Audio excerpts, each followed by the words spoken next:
Hello everyone, I am Bubbly. Today we will study about in vitro capacitation. Last video में हमने क्या किया था, in vivo capacitation of mammalian sperm किया था. Now today we will study about in vitro capacitation. तो in vitro capacitation क्या मतलब क्या है कि हमने क्या करना है, स्पर्म को कैपेबल बनाना है ताकि वो क्या करे, एग को फर्टिलाइज कर सके outside the female body in a laboratory. ठीक है, मीन्स जो हम क्या कर रहे हैं, पूरी जो प्रोसेस है आउट कैपेसिटेशन की, वो क्या हो रही है outside the female body, outside the female body in laboratory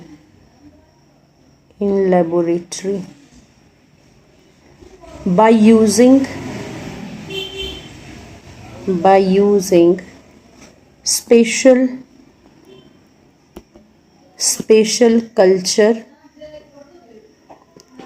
culture medium. हम इसमें क्या करेंगे, यूज कर सकते हैं स्पेशल कल्चर मीडियम. ठीक है, तो इसमें क्या होगा, सबसे पहले कि पहला फर्स्ट अटेम्प्ट, मतलब सबसे पहले सक्सेसफुली इसको किसने किया था, तो it was first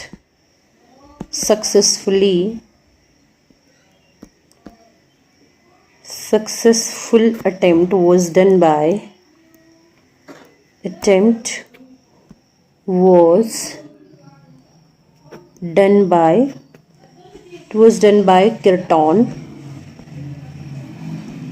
Kirton and Hafs in 1965. सबसे पहले इन्होंने ही जो है वो इन विट्रो कैपेसिटेशन किया था. और किस में किया था, इन्होंने किया था ये हेमस्टर पे.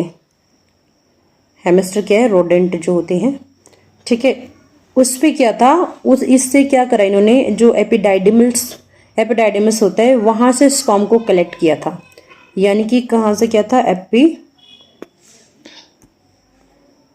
दे collect the sperm from the epididymis, और एपिडाइडिमल स्पर्म बोल सकते हैं आप, कि इन्होंने क्या करा था, एपिडाइडिमल स्पर्म कलेक्ट किए थे फ्रॉम हेमस्टर.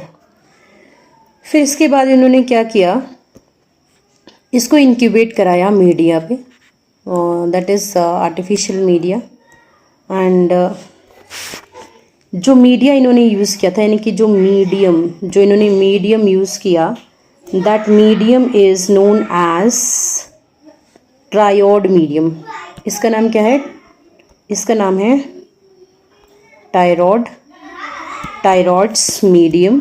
ठीक है, टायरॉइड्स मीडियम प्लस इन्होंने क्या यूज़ किया था, फॉलिक्यूलर फ्लूइड भी यूज़ किया था, फॉलिक्यूलर फ्लूइड.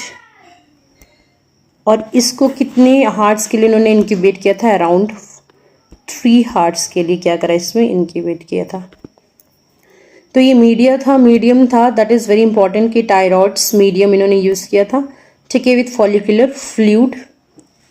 अब इसमें क्योंकि सारी प्रोसेस, कैपेसिटेशन की प्रोसेस तो सारी वैसे ही होगी, बट ये लेबोरेटरी से बाहर यूज़ किया था, तो हमने क्या करना था, जो फीमेल रिप्रोडक्टिव ट्रैक्ट जो है उसको मिमिक करना था. तो उसके लिए फिर उस टाइप का हमें क्या चाहिए था, मीडियम चाहिए था. अब इसमें जो मीडियम है, टायरॉइड्स मीडियम, इसके जो आइडियल कंपोनेंट्स है, ठीक है, कि मतलब इसमें क्या क्या होना चाहिए, ये गुड कैपेसिटेशन मीडियम है. ऑब्वियसली इसमें क्या होना चाहिए, बैलेंस्ड सॉल्ट होने चाहिए, बैलेंस्ड सॉल्ट सोल्यूशन होना चाहिए, salt solution like बाइकार्बोनेटाइंस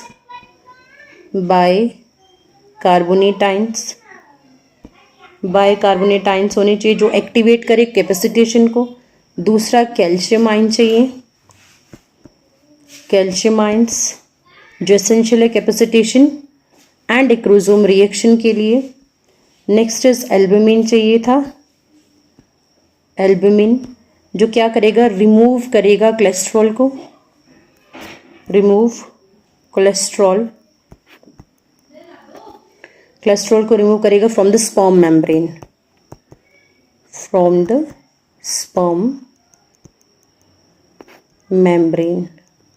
from the sperm membrane. दूसरा इसमें क्या होना चाहिए, एनर्जी सोर्स होना चाहिए, एनर्जी सोर्स। तो एनर्जी सोर्स में क्या क्या आना चाहिए, इसमें ग्लूकोज आ जाएगा, ग्लूकोज, लैक्टेट आ जाएगा, लैक्टेट, पायरूवेट, पायरूवेट आ जाएगा। ठीक है, तो ये सब क्या है, इस मीडियम में ये प्रेजेंट होता है, जो कि फीमेल रिप्रोडक्टिव ट्रैक में भी प्रेजेंट होता है, जिससे क्या होता है, कैपेसिटेशन इजीली हो जाता है। अब कंडीशंस में भी यही आ जाएगा कि कंडीशन क्या क्या होनी चाहिए इन विट्रो कैपेसिटेशन के लिए। तो कैपेसिटेशन, इन विट्रो कैपेसिटेशन के लिए क्या क्या कंडीशंस होनी चाहिए, conditions, conditions required, conditions required में हम क्या क्या चाहिए हमें, एक तो फिजियोलॉजिकल टेम्परेचर कितना होना चाहिए,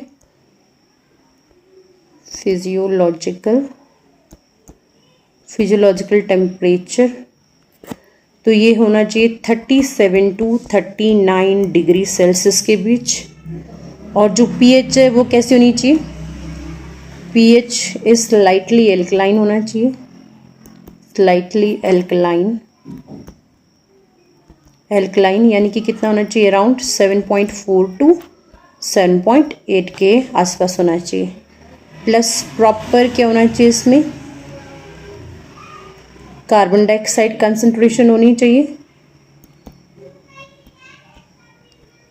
सुइटेबल ऑक्सीजन लेवल होना चाहिए, एंड आइसोटोनिक और स्लाइटली हाइपरटोनिक ऑस्मोलैरिटी होनी चाहिए। आइसोटोनिक होना चाहिए या फिर क्या होना चाहिए, और क्या हो सकता है,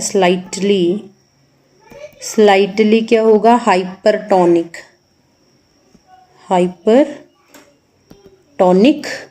ऑस्मोलैरिटी, तो ये सारी क्या है, these are the conditions required for in vitro capacitation. अब की रिजल्ट्स क्या होंगे इन विट्रो कैपेसिटेशन के, कि आफ्टर सक्सेसफुल की रिजल्ट क्या होंगे, हमने पहले भी पढ़े हैं, सेम जैसे हमने इन वीवो में पढ़ा था, सेम यहाँ पे भी वही रिजल्ट्स होंगे। तो की रिजल्ट्स क्या होंगे कि आफ्टर सक्सेसफुल कैपेसिटेशन स्पर्म क्या शो करेगा, हाइपर एक्टिवेटेड मोटेलिटी, मेम्ब्रेन में चेंज हो जाएगा। ठीक है, मेम्ब्रेन से क्या होगा, कोलेस्ट्रॉल रिमूव हो जाएगा। तीसरा क्या हो जाएगा, loss of decapacitation factors, loss of डीकैपेसिटेशन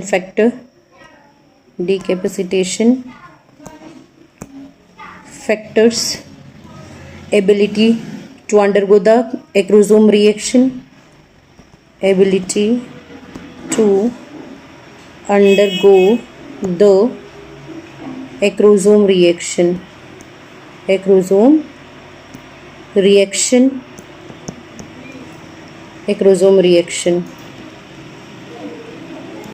next क्या होना चाहिए,